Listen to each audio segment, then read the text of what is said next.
எல்லாருக்கும் நமஸ்காரம். எல்லாரும் எப்படி இருக்கேன்? சௌக்கியமா? இன்னைக்கு நம்ம சேனல் நம்ம என்ன பார்க்க போறோம் அப்படின்னு கேட்டீங்கன்னா, அதாவது குக்கிங் சீரியஸ், அதாவது வரிசையாக அதான் வந்து போட்டுட்டு இருக்கேன். இன்னைக்கு குக்கிங் சீரியஸில் 3 வந்து இன்னைக்கு பார்க்க போகிறோம். அது வந்து பார்த்தீங்கன்னா என்ன அப்படின்னு கேட்டீங்கன்னா, நேந்திர பழம் போட்டு மோர் குழம்பு. மோர் குழம்புன்னு சொல்லலாம், புளிச்சேரின்னு சொல்லுவாங்க. கேரளா ஸ்டைலில் நேந்திர பழம் புளிச்சேரின்னு சொல்லுவோம். அதான் என்ன பார்க்க போகிறோம். தயிர் விட்டு வந்து வைக்க போகிறோம். அதுக்கு வந்து அதுக்கப்புறம் வந்து பூண்டு ரசம், அதுக்கப்புறம் வந்து உருளைக்கிழங்கு காரக்கறி தான் வந்து பார்க்க போகிறோம். பூண்டு ரசத்துக்கு வந்து பார்த்தீங்கன்னா, அதாவது பூண்டு, 2 பச்சை மிளகா, 2 வெத்த மிளகா, மிளகு, ஜீரகம், கருவேப்பிலை இது எல்லாமே இடிக்கல்லில் வச்சு நல்லா இடித்து எடுத்து வச்சுருக்கேன். இதை நல்லா வதக்க போகிறோம். திருப்பி நம்ம நெய்யை விட்டுட்டு வதக்கிட்டு அதுக்கப்புறமா அரைச்சி வைக்கும்போது நல்லா வாசனையாக சூப்பராக இருக்கும். இந்த கிளைமேட்டுக்கு, இந்த மழை காற்றுல கிளைமேட்டுக்கு ரொம்ப நல்லாயிருக்கும் இந்த மாதிரி ரசம் வச்சு சாப்பிட்றதுக்கு. நீங்கள் ரசமாவோ சூப்பாவோ அப்படி கூட குடிச்சிக்கலாம். இனி ரசத்துக்கு வந்து இதான் வந்து வைக்க போகிறோம். கொஞ்சமாக புளி வந்து ஊற வச்சு எடுத்து வச்சுருக்கேன். புளி. அடுத்தது உருளைக்கிழங்கு காரக்கறிக்கு உருளைக்கிழங்கு ஒரு 3 பெரிய உருளைக்கிழங்கு கட் பண்ணி எடுத்து வச்சுருக்கேன். உருளைக்கிழங்கு காரக்கறி எங்கள் பையனுக்கு ரொம்ப பிடிக்கும். இதில் கூட தொட்டு சாப்பிட காம்பினேஷன் ரொம்ப நல்லாயிருக்கும். நீங்களும் ட்ரை பண்ணி பாருங்கள். அடுத்தது நேந்திர பழம் வந்து இந்த பக்கம் வந்து வச்சுருக்கேன். ஒரு 3 நேந்திர பழம் வந்து நல்லா பழுத்த பழமாக எடுத்து வச்சுருக்கேன். இதை வந்து நம்ம வேக வச்சுட்டு வெல்லமும் போட்டுட்டு பண்ண போகிறோம். அதுக்கு தேவையான தேங்காய், இதுக்கு தேவையான தேங்காய், பச்சை மிளகா, இதுக்கு வந்து சீரகம் வந்து சேர்க்க மாட்டேன். கொஞ்சமாக குறுமிளகு வேணால் வந்து போட்டுக்கலாம். அது உங்களோட சௌகரியம், வேண்டாம் வேண்டாம். இது போடும்போது கொஞ்சம் டேஸ்ட்டாக நல்லாயிருக்கும். அதையும் போட்டுட்டு நல்லா தயிரை விட்டு, தண்ணிக்கு பதில் தயிரை விட்டுட்டு நல்லா நைஸாக அரைச்சிக்க போகிறோம். அரைச்சிட்டு இதையும் வேக வச்சுட்டு ஒன்று அப்படி நம்ம பார்ப்போம். நேந்திர பழத்துக்கு வந்து பார்த்தீங்கன்னா கொஞ்சமாக தண்ணி விட்டுட்டு வேக வச்சு வச்சுருக்கேன். வேகணும். கொஞ்சம் வெந்ததுக்கப்புறமா நம்ம வந்து வெல்லம் வந்து போட்டுக்கலாம். இந்த பக்கம் வந்து பார்த்தீங்கன்னா நம்ம வந்து பூண்டு ரசத்துக்கு வதக்கி வச்சுருந்தோம் இல்லையா, அதை வந்து வதக்கி, அதாவது நெய்யில் ஒரு ட்ராப் நெய் விட்டுருக்கேன்.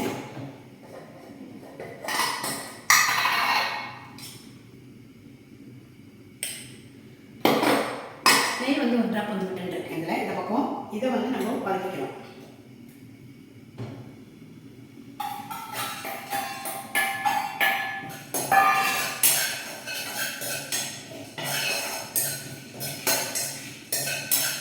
இந்த பக்கம் இதில் ஒரு பரட்டு கட்டிக்கிறோம்.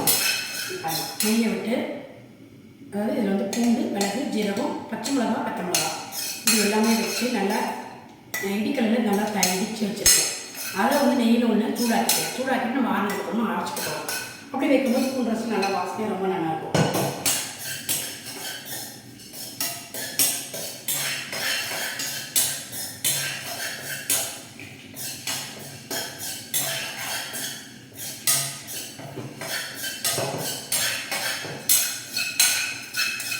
இது ஒரு பரட்டு கட்டியாச்சு நல்லா நெய்யில்.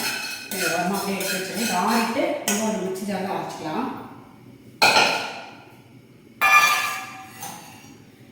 இந்த பக்கம் இதை வந்து பார்ப்போம். இது வந்து பாதி வெந்திருக்கு. இந்த ஸ்டேஜில் வெல்லம் வந்து எடுத்து வச்சுருக்கேன். நல்லா சின்ன ஒரு பீஸு அதை வந்து நான் வந்து போட்டுக்கிறேன். நான் இது வந்து உங்களுக்கு பழம் வந்து அவ்வளோவா பழுக்கலை, கொஞ்சம் காவாட்டாக இருக்கிறதுனால ஸ்வீட் கம்மியாக தான் இருக்கும். அதனால் கொஞ்சம் வெல்லமும் வந்து சேர்த்துக்கலாம். அதை வந்து நான் வந்து போட்டுட்ருக்கேன். இப்போ சேர்த்து நல்லா ஒரு கொதிவை, அதாவது இந்த வெல்லமும் கரைஞ்சி நல்லா வந்து இதுவாட்டும். இப்போ நம்ம குழம்புக்கு கரைச்சி வந்துடுவோம். ரசத்துக்கும் வந்து பிடிச்சிட்டு வந்துடுவோம். ரசத்துக்கு வந்து புளி கரைச்சி வச்சுருக்கேன் இல்லையா, அதை வந்து காட்டுறேன். புளி வந்து ஊற வச்சுருக்கேன். கொஞ்சம் மூடிட்டு சிம்மில் வச்சுருவோம். நல்ல ஒரு நெல்லிக்காய் சைஸ் புளி வந்து ஊற வச்சு வச்சுருக்கேன். அதையும் வந்து கரைச்சி வச்சுடுவோம். நம்ம ரசத்துக்கு அதை அரைச்சதுக்கப்புறமா அதை வந்து அப்படியே இதில் போட்டுட்டு கொதிக்க வச்சுக்கலாம். ரசத்தை வந்து கொதிக்க வச்சுக்கலாம்.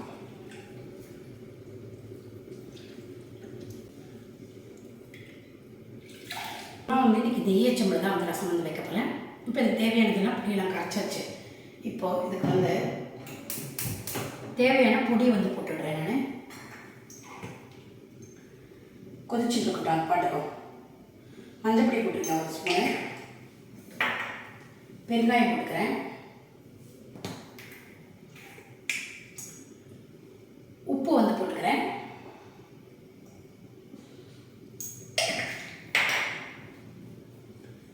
போட்டுட்டு அதை வந்து ஒன்று கலரி விட்டுடலாம். இப்போ இதுக்கு தேவையான சாம்பார் பொடி வந்து நம்ம போட்டுக்கணும். சாம்பார் பொடி ஒரு ஸ்பூன் 1.5 ஸ்பூன் சாம்பார் பொடி வந்து போட்டுருக்கேன். கலரி விட்டுடலாம்.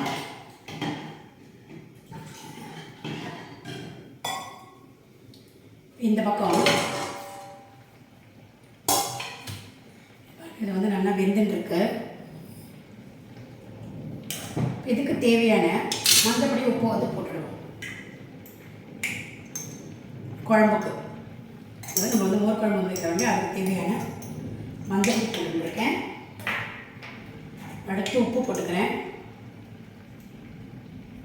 நல்லா ஒரு 2 ஸ்பூன் போட்டுருக்கேன். போட்டுட்டு இதையும் வந்து நல்லா வந்து கலரி விட்டுடுறேன்.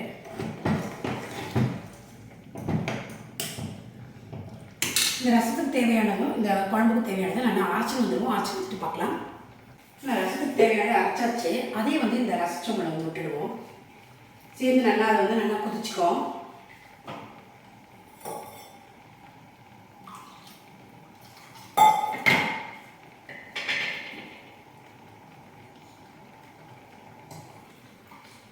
அந்த அரைச்ச விழுது ரசச்சம்பளை வந்து விட்டுட்டு நல்லா கலரி விட்டுக்கிறேன். இப்போ இது நல்லா கொதிச்சுட்டு விட்டேன். அந்த பக்கம் இது வந்து ஆயில் இருக்குது.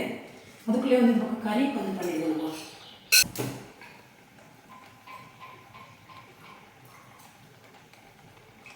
இப்போ நம்ம கறிக்கு தான் வந்து தாளிச்சு போகிறோம். உருளைக்கிழங்கு காலைக்கறிக்கு நல்லா நம்ம நறுக்கி எடுத்து வச்சுருக்கேன் இல்லையா.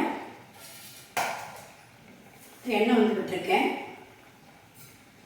ரசம் வந்து அந்த பக்கம் மாற்றி வச்சுருக்கேன். இந்த பக்கம் காலைக்கறி பண்ணிக்கிறதுக்கு கடுகு வந்து போட்டுக்கிறேன். கடுகோட கூடவே உளுத்தம் பருப்பு கடலைப்பருப்பு வந்து போட்டுக்கிறேன்.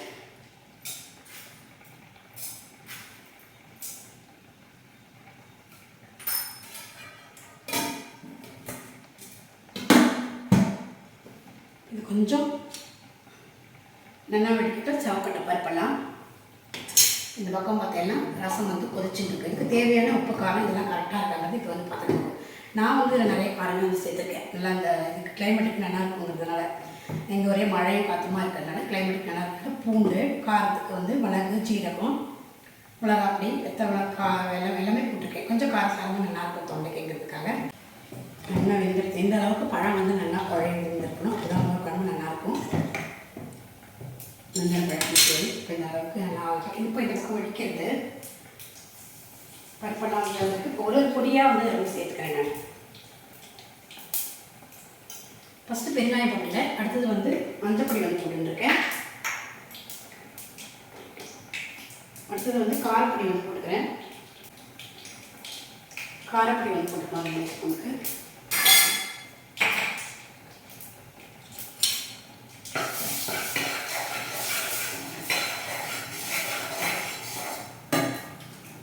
அது எல்லாமே போட்டு நல்லா வந்து பரட்டிட்டு இப்போ இந்த உருளைக்கிழங்கு வந்து போட்டுக்கலாம்.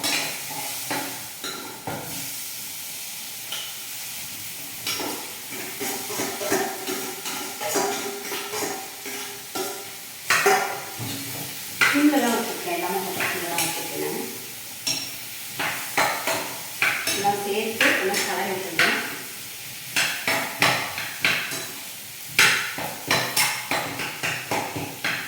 இது பாட்டு ஃப்ரை பண்ணி போட்டோம். மேலாக ஒரு ஸ்பூன் எண்ணெய் விட்டுக்கலாம். கலரி விட்டுருந்தேன். நான் இது பாட்டு ஒரு பக்கம் ஃப்ரை ஆகிருக்கோம். இந்த பக்கம் இதை அடுத்து இதை அரைச்சி வச்சு இதை வந்து விட்டுக்கிறேன். நான் இது அரைச்சிருக்கோம் இல்லையா, அந்த அரைச்ச வெள்ளை விட்டுடணும். இதில் வந்து நான் உங்கள்கிட்ட ஃபஸ்ட்டே காமிச்சிருக்கேன். தேங்காய், பச்சை மிளகாய், கொஞ்சம் குருமிளகு, தயிர் விட்டு அரைச்சிருக்கேன்.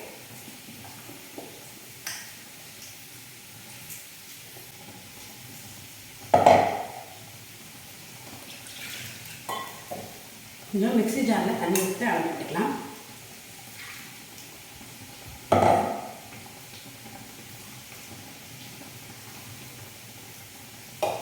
அந்த பச்சை வாசனை அந்த அரைச்ச விழுதெல்லாம் போட்டு ஒரு கொதி வரட்டும். கடைசியில் நம்ம தயிர் வந்து விட்டுக்கலாம். தயிரும் ஒரு முட்டை என்ன இருக்கோ அது வந்து விட்டுக்கலாம். அதாவது வந்து பார்த்தீங்கன்னா வீட்டு தயிராக இருந்தாலும் பரவாயில்ல, கொஞ்சம் புளிப்பு இருந்தாலும் பரவாயில்ல, நல்லாயிருக்கும். இது நல்லா கொதிச்சதுக்கப்புறமா தயிர் விட்டதுக்கப்புறமா வந்து பார்த்தீங்கன்னா உங்களுக்கு ஜாஸ்தி கொதிக்காது. நல்லா அரைச்சி வரும்போது ஆஃப் பண்ணிக்கணும். பச்சை வாசனை போட்டோன்னே கொதிக்கட்டும். இந்த பக்கம் ரசமும் வந்து கொதிச்சுருக்கு. அதுக்கு பருப்பு ஜலம் வந்து விடணும். கடைசியில் குக்கரில் வந்து வச்சுருக்கேன். விடும்போது நான் அப்படியே காட்டுறேன். இந்த பக்கம் இது எனக்கு கிடைக்கும். ஒன்று கலரி விட்டுருக்கோம். இல்லைன்னா அடி பிடிக்கும். காரக்கறிக்கு எடுக்கணும். கலரி நான் விட்டுருவேன்.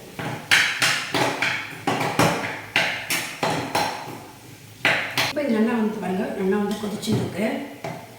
இந்த நேந்திரப்பழம் ஒரு குழம்பு நல்லா வந்து கொதிச்சுருச்சு. இப்போ இதில் வந்து தயிர் வந்து எடுத்து வச்சுருக்கேன் நான், அதை வந்து சேர்த்துக்கிறேன்.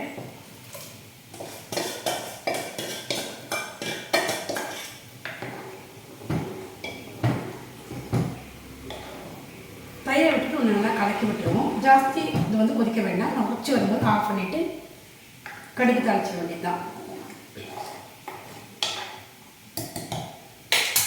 இது தேவையான உப்பு எதாவது வேணுமா இந்த ஸ்டேஜில் வந்து பார்த்துக்கலாம். மேலே கருவேப்பிலை வந்து போட்டுக்கிறேன்.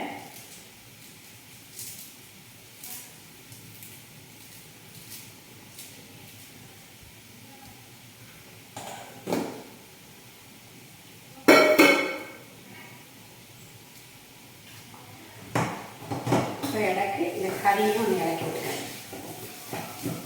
இதோட காரக்கறி இந்த ரெடி ஆகிட்டு ரசமும் அந்த பக்கம் வந்து நல்லா குதிச்சுருக்கு. அதுக்கு புளிஜலம் விட்டு இறக்கி தாளிக்கணும். இப்போ வந்து பார்த்திங்கன்னா குழம்பு நல்லா அப்படின்னு உடச்சி வந்துட்டுருக்கு. இப்போ நான் ஸ்டேஜ் வந்து ஆஃப் பண்ணிவிடுறேன். இந்த பக்கம் நம்ம தாளிச்சுக்கணும்னா இப்போ நம்ம இந்த பக்கம் பருப்பு ஜலம் வந்து விட்டுருவோம். சேர்த்து தாளிச்சுக்கலாம். அப்புறமா அரிசியில் வந்துச்சு.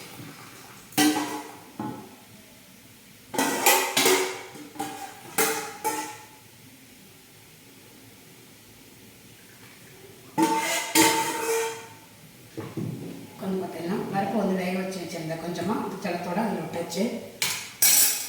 கொத்தமல்லி கருவேப்பிலை வந்துடலாம்.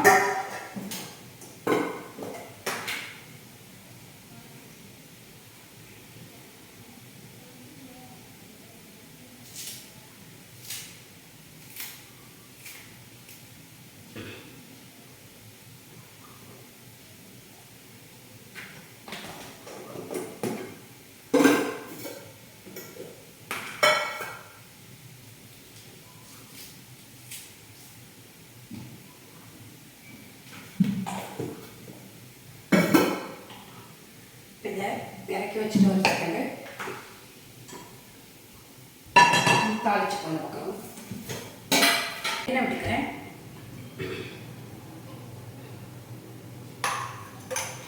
வந்து பொங்கக்கூடாது. அப்படியே நான் வச்சு வரும்போது ஆஃப் பண்ணிடணும். ரசத்துக்கு இந்த சைடில் உப்பு காரம்லாம் கரெக்டாக இருக்கான்னு பார்த்துக்கோங்க. பார்த்துட்டு இந்த சமயத்தில் வேணால் சேர்த்துக்கலாம். இந்த பக்கம் குழம்பு வந்து பார்த்தீங்கன்னா அப்படி நான் வச்சு வந்துருக்கு. நான் ஆஃப் பண்ணிட்டேன். கலரி விட்டுடுறேன்.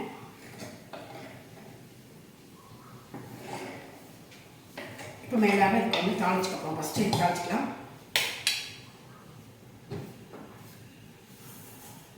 காரக்கறி கொஞ்சம் கூட ஃப்ரை ஆகணும். அதனால் இப்போ இறக்கி வச்சுருக்கேன் நான்.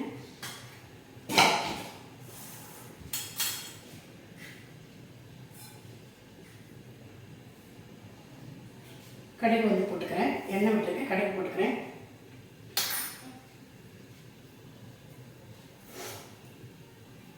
இதுக்கு வந்து வேறு பெருங்காயமோ எதுவும் தேவையில்லை. அதாவது இது நேந்திர பழம் வெல்லம் போட்டு பிடிச்சி வைக்கிறது. இது வேறு எதுவும் தேவையில்லை. மேலாக கடுகு மட்டும் தாளிச்சப்போம். நமக்கு ரசம் வந்து பார்த்தீங்கன்னா நான் வச்சு வந்துட்டுருக்கு.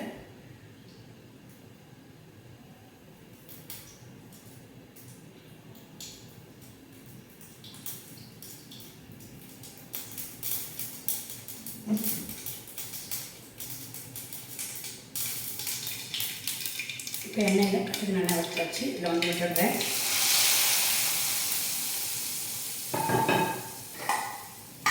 அடுத்து ரசத்துக்கு நெய்யில் தாளிச்சு போடும்.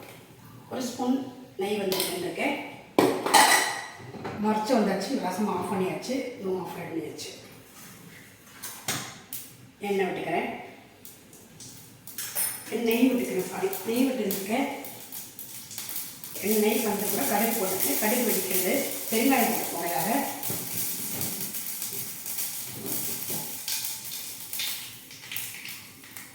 நம்ம ரசம் வந்து ரெடி ஆகிடுச்சு.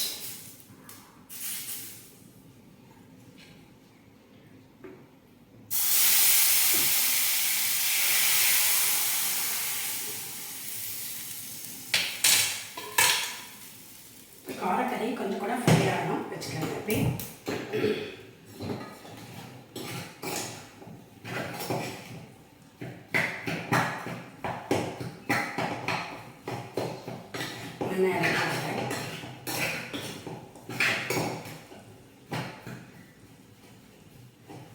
ஒரு 5 நிமிஷம் நல்லா ஃப்ரை ஆனதுக்கப்புறமா ஆஃப் பண்ணிவிடுவோம். இன்றைக்கி நம்ம க்ளோஸ்அப்பில் எழுதி காட்டுறேன் உங்களுக்கு. நம்மளோட காரக்கறியும் வந்து ரெடி ஆகிடுச்சு. இன்றைக்கி ஃபுல் சமையல் வந்து பார்த்துருப்பேன்னு நினைக்கிறேன். எப்படி இருந்தீங்க எனக்கு ஒரு லைக்கும் கமெண்ட்ஸ் பண்ணுங்கள், சப்ஸ்கிரைப் பண்ணுங்கள். சப்ஸ்கிரைப் பண்ணிவிட்டு பாருங்கள். நம்மளோட சேனலுக்கு ஒரு சப்போர்ட் பண்ணுங்கள். Okay, thank you. மினி அடுத்து வேறு ஒரு ரெசிபியில் பார்க்கலாம். Thank you friends.